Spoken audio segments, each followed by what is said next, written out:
Ladies and gentlemen, welcome back to another episode of the No ID Podcast. It is I, your host, Rome Davis, and I have here a talented young lady. I've known her for a while. We came up in the trenches together Thursdays at 9 o'clock at the True. Performers Playground. Iron sharpens iron. She has a single out right now called Big Joke, and I'm so proud of the moves that this lady has made. As a matter of fact, I'm not even going to say her name. She's going to introduce herself, and we're going to get it jumping. Yeah, hell yeah. Wait, no, not supposed to curse. I'm sorry. You can cuss. Okay. My name is Cara Caterson, and yeah, I'm a singer-songwriter. I remember watching you go up and doing your stand-up and just being like, oh my gosh, like so amazed by it. And now it's crazy to be sitting here. I remember when you were like starting the podcast up, you'd be like, all right, everybody, pull out your phones. Go follow right now, right this second. I just had so much respect for you, and I still do. It's cool to I be have here now. I have a lot of respect for you. I thought you was afraid of me, or like I irritated you one day because I used to joke on people all the time, and I was like, yeah, it's just like, buddy, don't fuck with me. No, okay, I'm not gonna lie. I remember the exact day that you're talking about because like we had never spoken to each other, and you were coming for my throat, and I was like, damn, this is really funny. Like I can't be that mad about it because it's funny as hell. But I was like, I don't know. I was feeling some type of way about it, and then afterwards you talked to me, and I was like, okay, we're cool. We're cool. Yeah, man. People that don't know, I'm a comedian. If I joke on you, that means I rock with you, right? And Yeah. if you want to joke back with me, cool. But I saw you come up there with the guitar because you had like this vibe with you. I was like, okay. Because on Thursdays, you don't see many artists come with a guitar, right? And play like Yeah. acoustic guitar and they was tuning it up. You don't see many of that. You see a lot of us. It's not the shit on nobody like doing covers or True. stuff like that. So you coming up there with an original song and your own vibe. It was something different. I've seen it in person, like going to concerts and stuff, but I never seen the prep. Coming up from that. Yeah, coming up from it. Like I've always seen like the finished product. I never seen it like the cake being starting to bake, the ingredients being made. How did you get into all of like playing instruments and the singing, and who were some of your inspirations? Oh yeah. Well, it's funny that you mentioned like the come up because that was something that I was looking for when I first was starting this whole process because I was like, I don't know how to do this. And now I'm documenting my journey because I wasn't able to find anybody that was documenting their journey. But yeah, to answer your question, I've always sang, like, my grandma would take me to church, like, back in the day. I don't rock with the church anymore, but back when I was little, I was all about it, and she was like, yeah, you'd be right up there just screaming at the top of your lungs, singing your little heart out, and I've just never stopped. Growing up, wasn't in the, like, best household. It was pretty toxic, and, I remember just like hiding out in my room and trying to replicate the sounds as best as I could about the people that I loved, so like music Soulchild was a huge one for me, or Alicia Keys, because of course, Beyonce. Actually, now that I'm really thinking about it, like a lot of soul R&B style artists or neo soul even, like Erykah Badu, were huge for me. And then on the like other side of it, like the songwriter part, I've always just loved music wholeheartedly, and so I listened to all kinds of genres and didn't realize it, but I was picking apart the songs when I was listening to them. And so when it came time, about 2019, I was in the military, didn't know what the hell I wanted to do with my life. I just kind of started throwing darts at the wall. I was like, I don't really know who I am. I don't know what I enjoy. Let's see. And I met someone who was a musician for a long time, and the rest kind of just developed from there. You said music Soulchild. Yeah, with the Q. Ooh, I don't even know how old you are, but I'm just astonished because you got to realize, like, he had a generational run. Yes. Well, yeah, my stepmom, like, whenever she would get real mad at my dad, he would be like, you always put on that man-hating music, and like she had this whole playlist. Jasmine Sullivan would go on. That's how I knew. I was like, let me get in my bedroom. Let me go hide, because I'm not trying to get my ass whooped for being in the wrong place at the wrong time. But like, you know, when he finally hit, I was like, okay, we're back to chill vibes again. Let me come out. She's loving him again. I'm cool now. I'm cool. Yeah, he had like a interview recently, I think on the 85 South show, when he was putting out albums under different aliases. Yes. Oh my god, yes. I saw him live actually with Eric Bennett. I know, and I was so excited because they like marketed it as a soul, you know, concert between the two of them. And Eric Bennett opened. I was like, yes! Oh my gosh, you sound great! It was amazing. And then Music Soulchild came on and said some crazy ass shit that I was like, whoa, I was not even expecting that. And he's like, all right, now time for my rap album. I was like, rap album? Oh, okay. I mean, go off. I'm glad that you're going on your own direction.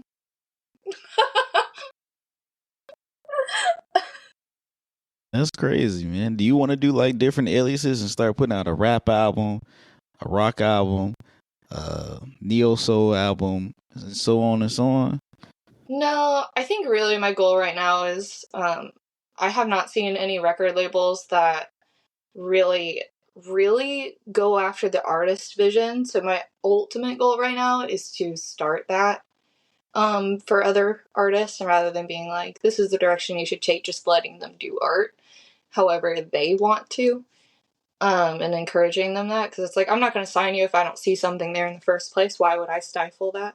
Because I just feel like a lot of what we're seeing today is very regurgitated art. And like, all art's regurgitated, don't get me wrong, but it's like over regurgitated to the point where it's like, oh, we found something that works, and a bunch of businessmen were like,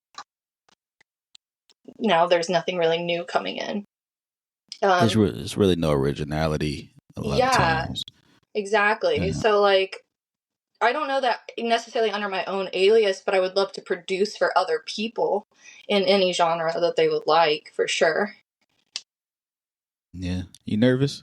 Yes.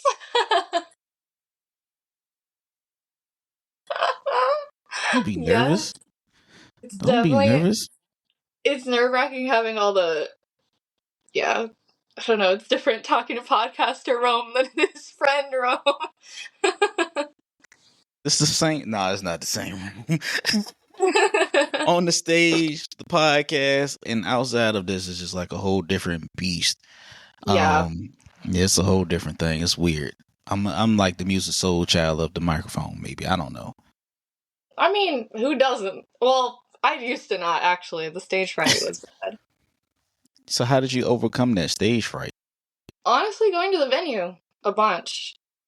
Yeah, literally. I don't know if you remember me sitting out there and like shaking so bad. Yeah. Yeah, no, it was that. It was going every Thursday night too, to just do it in front of people over and over again and just rip that Band-Aid off. And eventually, and even now, like before I go on, I still feel queasy and scared, but I'm like, this is what I want to do. So, you know, you got to kind of figure it out. You got like a pregame ritual before you get on the stage? Because I can tell you mine. Yeah, tell me yours. I'll tell you mine. It was three different eras. The first era was stop, get gas, get the mixed fruit Mentos with a tea, Arnold Palmer. From there, throw up in the parking lot. Throw up. I feel that. Oh my god. Yes. The second era was I would wake up in the morning, brush my teeth, shower. My show could be at like 8 o'clock. I would shower 3 hours before the show. Come with my book bag and all my pads. Stop at 7-Eleven. Get a water and some kind of like fruit, like a like beef jerky or something. Yeah. This new era is I write the jokes out. I take it on an index card and I just leave out the door. Wow. That's like such a big jump, I feel like, from going from throwing up in the parking lot to... That 7-Eleven used to hate see me pulling up. Like, the cashier was like, "You must have got a show today." I was like, "I'm so sorry." And it wasn't like in the trash can. It wasn't in the bathroom. It was literally me at the pump, just. And then I'm like, somebody go get the cat litter. Rome's walking in. Like, here comes Rome. I was like, yeah, all right. And I was doing that for a minute. And then I would go on the stage like, oh, I'm good. You know what I mean? Like nothing ever happened, and you know that you just committed sins in a 7-Eleven.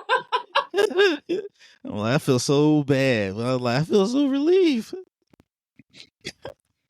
Wait, okay, so was there a third phase? There's a third phase, right? The third phase is just the index cards. Okay, the third phase was the index cards. Index cards, and get a bottle of water from the house. And I don't even drink the damn water. Damn. But it's like the comfort of having it. But like the only thing that doesn't stop right now, like even in all three phases, is if I have to go for like a long drive, I at least have to pee 4 or 5 times on the road.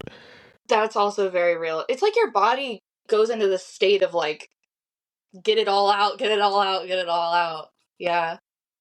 Go ahead, share yours. I know you don't throw up in the parking lot, but no, I'm classier than that. I find a toilet. No, I don't know. I definitely right now I feel like I'm still. I guess I'm at phase 2 because phase 1 was like I would actually go to the bathroom of the venue because that was really the only place I performed because I knew. No, here's the thing. I knew that like the rules that they set out at the beginning for anyone who doesn't know is that you have to clap. So like going up there, you're gonna have applause, and that just made me feel more comfortable going up. So the venue was the only place that I was trying to go. So I would go into the bathroom every time. I would pee, and then vomit on the last one. Like 4 different visits. And then I'd be like, okay. And then I would go up. Like the reason I always got tea is because I needed something warm for my vocal cords after throwing up in the bathroom. So when you're like, oh yeah, I vomited in the 7, I was like, oh, that's so real. I was always wondering why James kept lighting the incense after he came out the bathroom. He's like, this girl needs to be cleansed. Let's get some energy out there. Oh man. Yeah, and then I would go. I think after like doing a lot of the Thursday night, playground things with Coop and learning more, I realized that something that helped me get my nerves out was dancing. So that's the phase 2 that I'm in now, is like having predetermined things that I'm going to do when I get on stage so I don't get up there and freeze, at least initially, to dance and like get my body moving and get that anxiety out. And then after that, I'm kind of in this like, it's like 2 different pieces of my brain. There's me and then there's Cara, And then like you like get off the stage, you like fucking. They be like, you rock that shit. Yeah. Like, yeah. Have you ever been like so hard on yourself where everybody's like, no, you did good, but in your mind, like, yo, I could have did a lot better than what I did. I mean, even when we released Big Joke, we did a Big Joke release party. Mm-hmm. And even that, I had it recorded and everything, and I was watching it back. And after the performance, everyone was like, wow, you did so great, all of this stuff. And I was like, man, like, I'm so excited to see this footage. It's going to be great. And then the whole time I'm watching it, I'm just sitting there cringing, like, you really chose to do that, huh? Like, that's crazy. Do you have anything like that when you're giving jokes? I mean, I know with comedians, sometimes the joke doesn't land depending on the crowd, too. So I'm sure that can be nerve-wracking trying stuff out. It's been a few. Yeah. It's like, as good as somebody thinks I am, I'm like, no, that shit was ass. Like, I did a show. I went to Connecticut and was at the Mohegan Sun. Yeah. Right? Comics Row House. Last comic standing. Man, you're so funny. Man, you're so funny. Even I knew that shit was ass. Damn. Got the video. I'm like, I ain't about to post this up. I showed my pops. He was like, out of 10, I give you about a 6. Damn. Well, at right? least you have honest people, like, Yeah, he was do on. that. He was Like, like, he's yeah. a 6. James was like, I said, James, I don't think I did good. I mean, I was contemplating quitting comedy at that point. And James was like, yeah, you ain't do that well. You can work on your transitions. Boy, I was so glad. I don't know what it was. I was so glad that my pops and James just kept it real to me, because I felt like all these fucking comedians was coming to, man, you were fucking hilarious. I'm like, shut the fuck up. It makes you go through your head of like, okay, so then the performances I think I did kill, did I actually kill them or did I not? Yeah, I feel that. I feel that. Received. Yeah. Oh my god, I remember G used to say that all the time. He'd be like, oh, heard, received. He got me saying that for, I'm gonna bring that back. Let's bring that back. Received. Be back in my G era.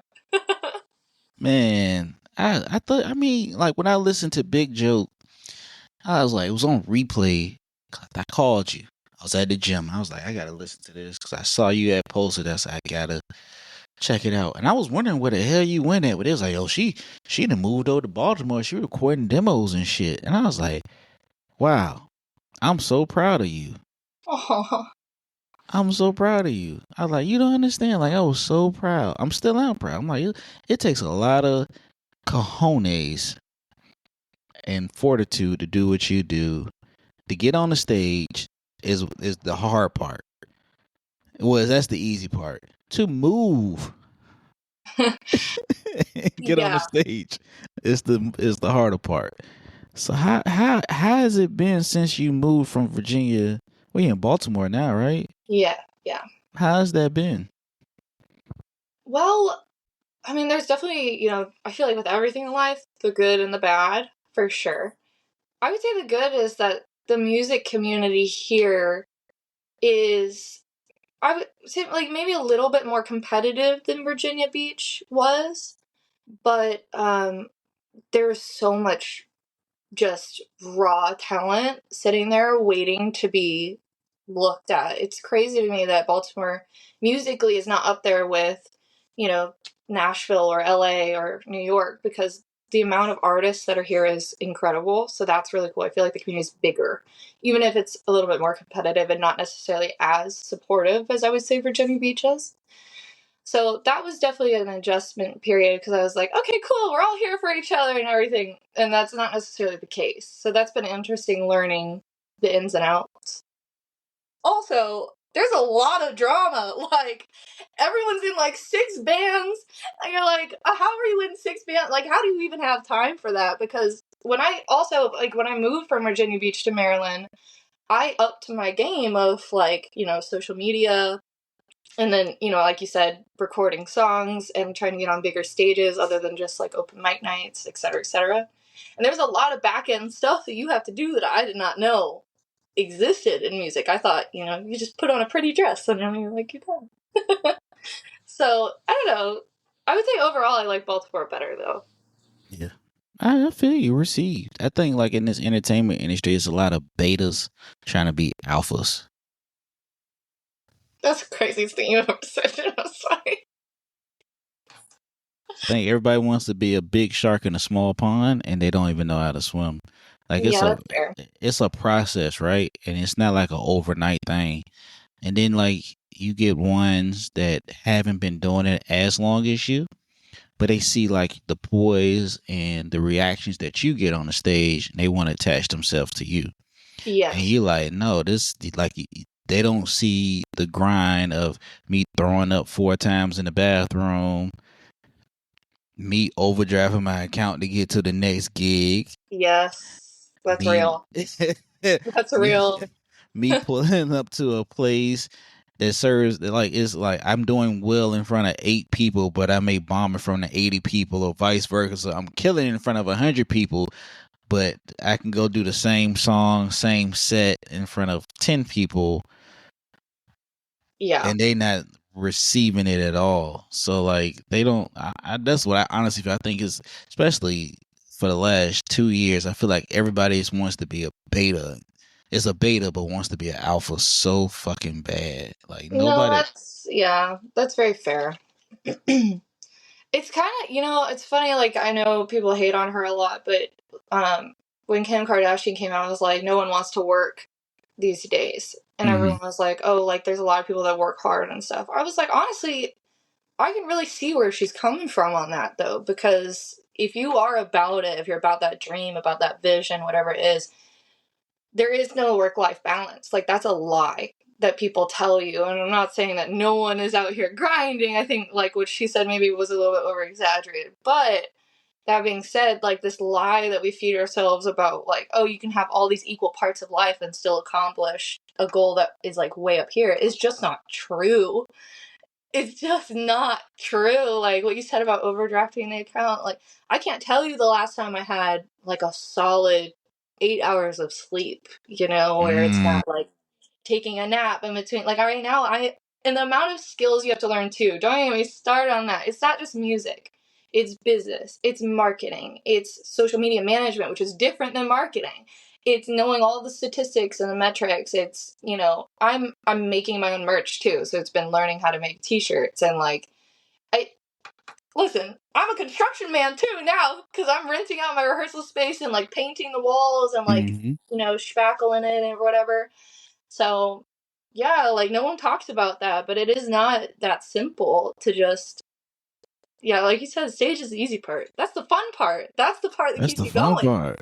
Yeah. That's the fun part. Then going behind the scenes and trying to learn algorithm and posting and seeing what's going to gain attention. And then like you're watching, me personally, I was watching like an interview with one of the founders of Instagram. He was like, hashtags don't matter.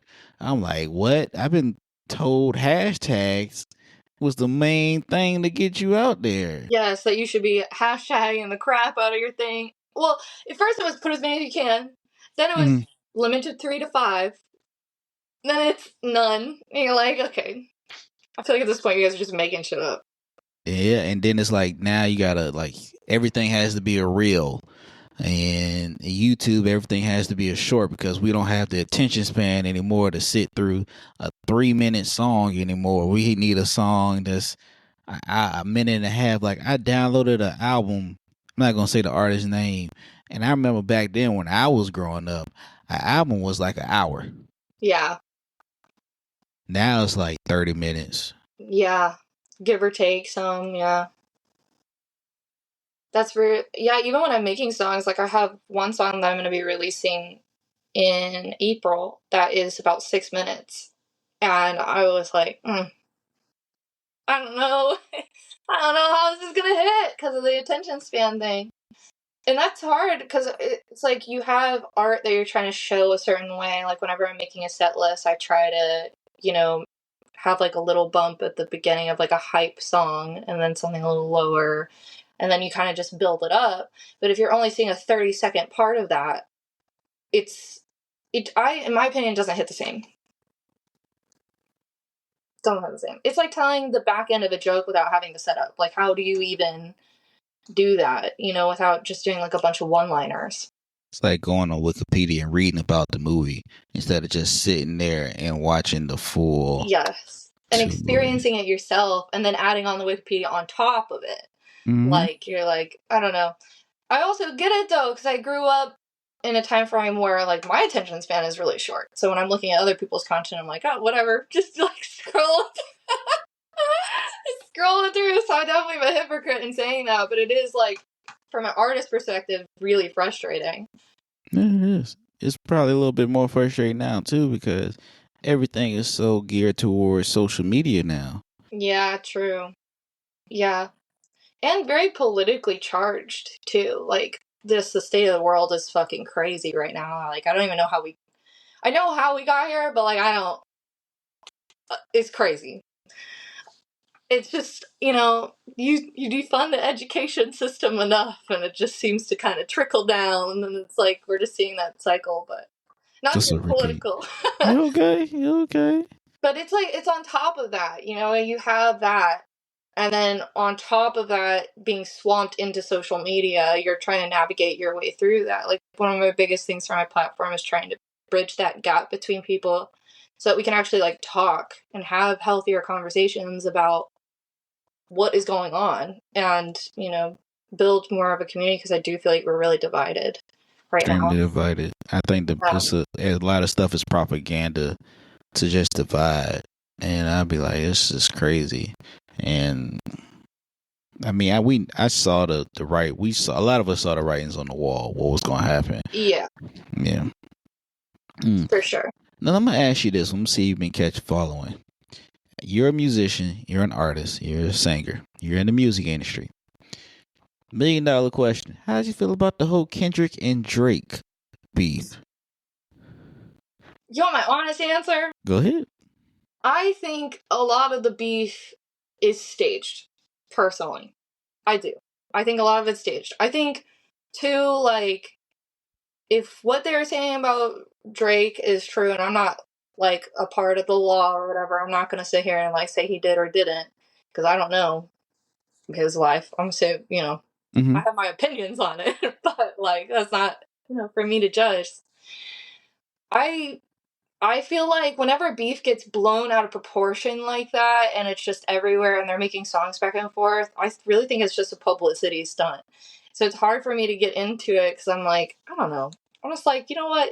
Because I know when I'm mad at someone, I go talk to them about it and be like, or I cut them off. Like it's one or the other.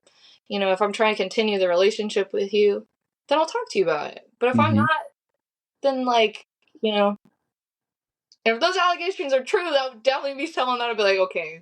Time to investigate. Yeah. let me, let me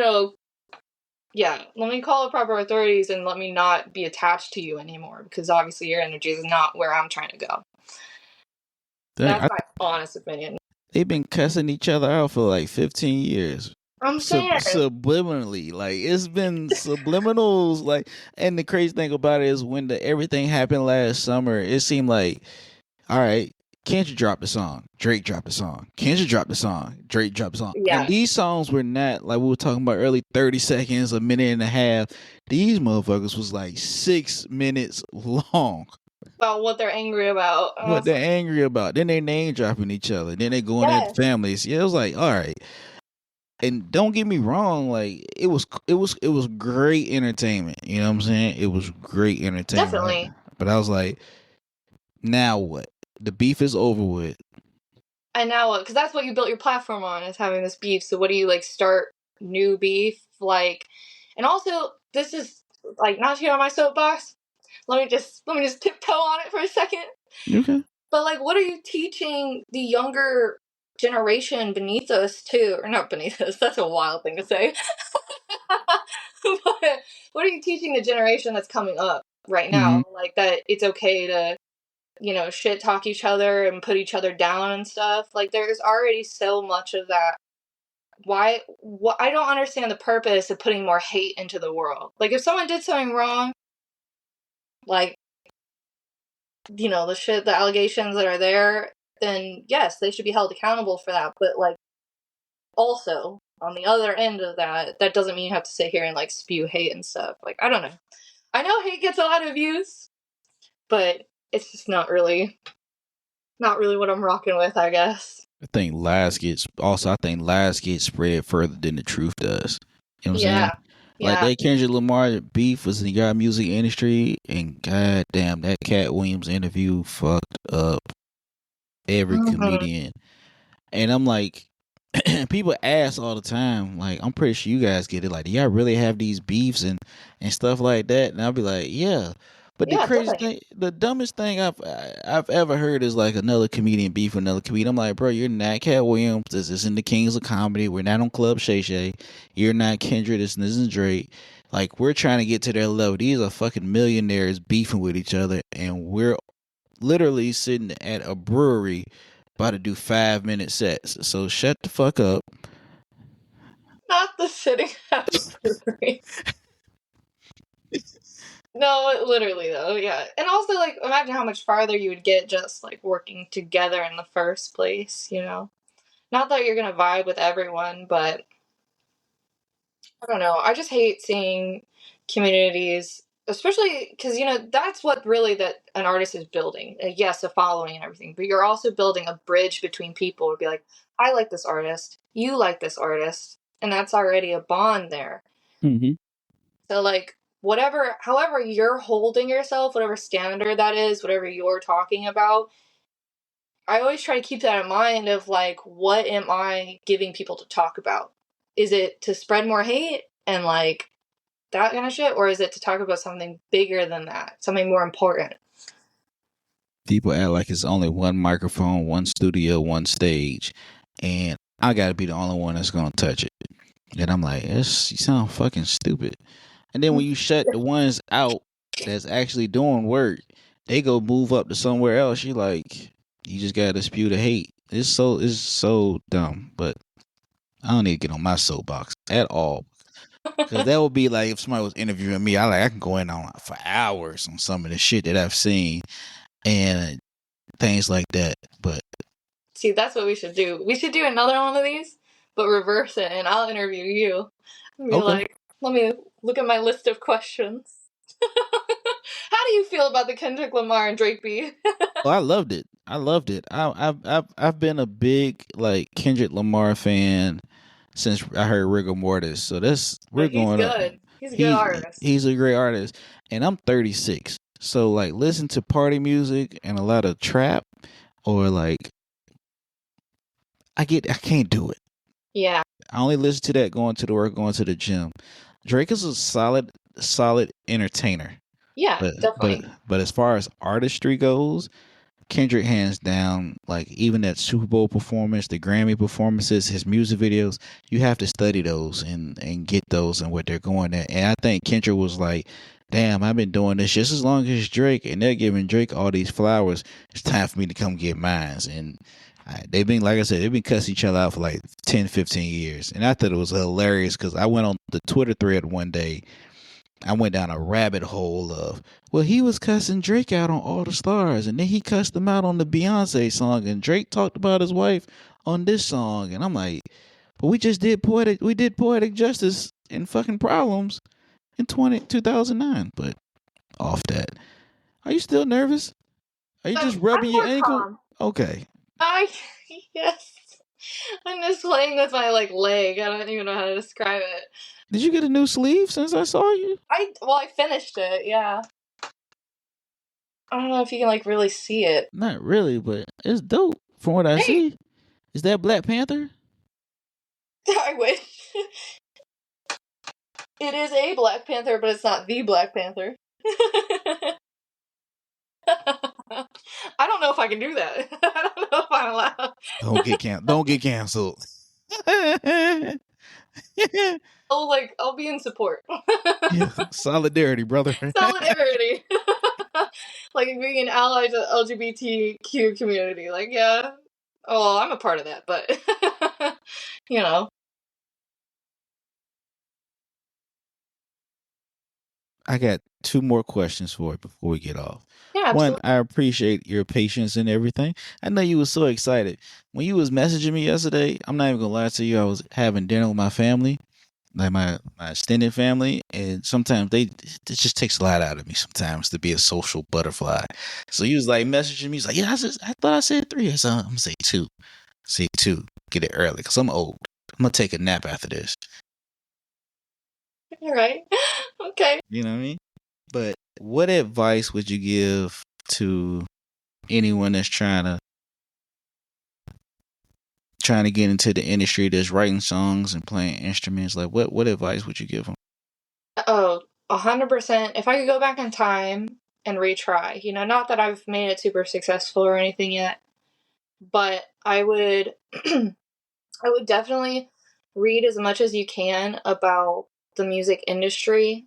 There's one book in particular that, of course, I'm forgetting, but it's like the book. If you look it up, it'll be like the number 1 thing. It's like on its 17th edition. It's called, like, literally referred to as the music Bible. Like, It goes through everything. I read that front to back. It says on the book not to do that necessarily, but like to do it as you need it. Read it front to back, because I did it as the book instructed me to, and I honestly felt like there was a lot of things I missed on the back end. Mm-hmm. So read, and get your ducks in a row. Like, the reason I was quiet for a long time and doing all of this was because I was learning how to dance. I was learning how to, get past my stage fright. I was getting my LLC together. I was getting my merch together, all of this stuff. And that way, when I came out, with my first song, it was boom. And, from the jump, because so many people have been waiting so long, I've been making friends along the way and connections. Now I have connections like you, for example, for podcast interview, which I really appreciate. But also, other bands that I'm friends with to put set lists together. Like, network, prepare, be in the gym, be in the zone. I know it fucking sucks because you can't be on stage doing the best part of this, but it is worth it at the end because then you can just run. So yeah, prepare as much as you can and only launch when it's like the last thing on the checklist. And where can they follow? Where can they find you, follow you, subscribe, and and what's the name of the song again? Big Joke by Cara Caterson. It's on all streaming platforms, so you can find it anywhere. And then as far as following me, Instagram, I did recently start Facebook, TikTok, Blue Sky. It's all Cara Caterson, CaraCaterson. And if you're looking on Instagram and TikTok, the handle has a period in between Cara and Caterson. So Cara Caterson. Yeah, that's me, February 22nd. And I'm gonna show you how diverse my playlist is. So you see her song, and then you see "Say That Shit" by Black Boy JB. Yeah. So it's just right beside it. So obviously, I'm proud because I never met anybody that's been on Apple Music that can like bust up.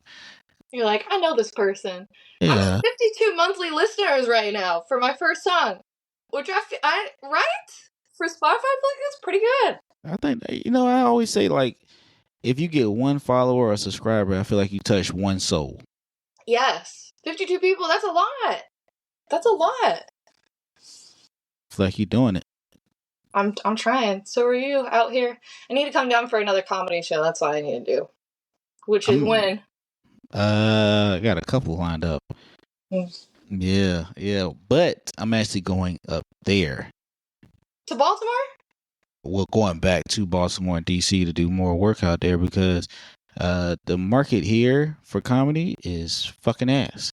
Yeah.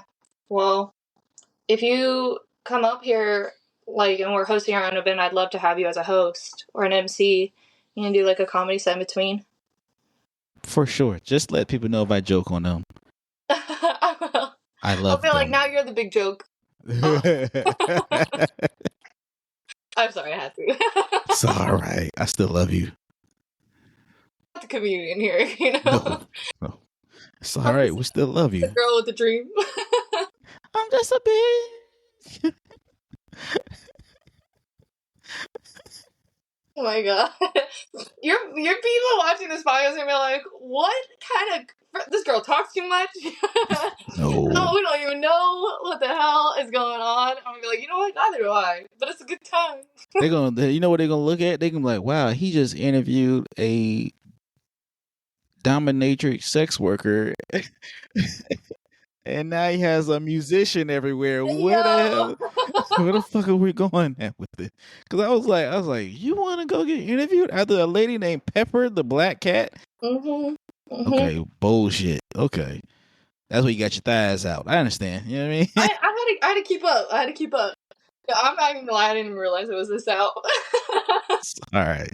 But I did. I wore my pink and my. I don't know. It's like the juxtaposition of it all. We still love you. I love you. I love you. And if you guys want to follow me, it's Comedian Rome. All social media platforms and No ID Podcast for the podcast on Instagram, as well as at Comedian Rome Davis on YouTube. What I'm going to do, I'm going to put the link in the bio of this, the video and everything. And make sure you support Big Joke, Cara Caterson. Did I get it? Cara Caterson. Cara Caterson. I got a cousin named Tara, but we say Tara instead of, but it's spelled. You say that to me every time. Every time you're like, oh, it's because I have a cousin. I'm like, I know. I know it. And I'm like, yo, she's Tara. You're Cara. And we say Tara. It's like right there, yeah. Yeah, it's so crazy. But now make sure you support, like, share, comment, subscribe. Go to her social media, Cara Caterson. Caterson and support her. Caterson. God damn it. Whatever. I just know her as my best friend and the girl I will pick on Thursdays for $5 a month. With all $5 with all the what? The beanies. Yeah, the beanies, the Vans. Yeah, I remember. Yeah. There's a big step up from the Avril Lavigne look that you was going. So she's a skater girl. I don't even know what I am now. You. I think you coming into you. I think that's like. I think when you first start off as like a certain way of like being comfortable, and then you get comfortable being uncomfortable, so your look changed up. Like now I wear more button ups and cardigans, and I don't know if you saw, now I got a bow tie incorporated into my. I did notice that, yeah. You're elevating every time. I'm trying to get like you, big dog. It was really the bow tie. You know, when you're up there, I was like, he's missing something. So bow tie. So bow tie. I was like, oh yeah. I pulled out a bow tie and performed one time. I was like, who the fuck is this? I was like, it's me. Nah, man. But I appreciate everything. And I wish you nothing but the best of success. You got my number. You already know what to do. Same. Yeah, let me know when you're up here. I'd love to see you perform. Oh, let me know when you're back down here so I can. That part. I will. Ooh, most definitely. Let's go ahead and sign off. Thank you so much.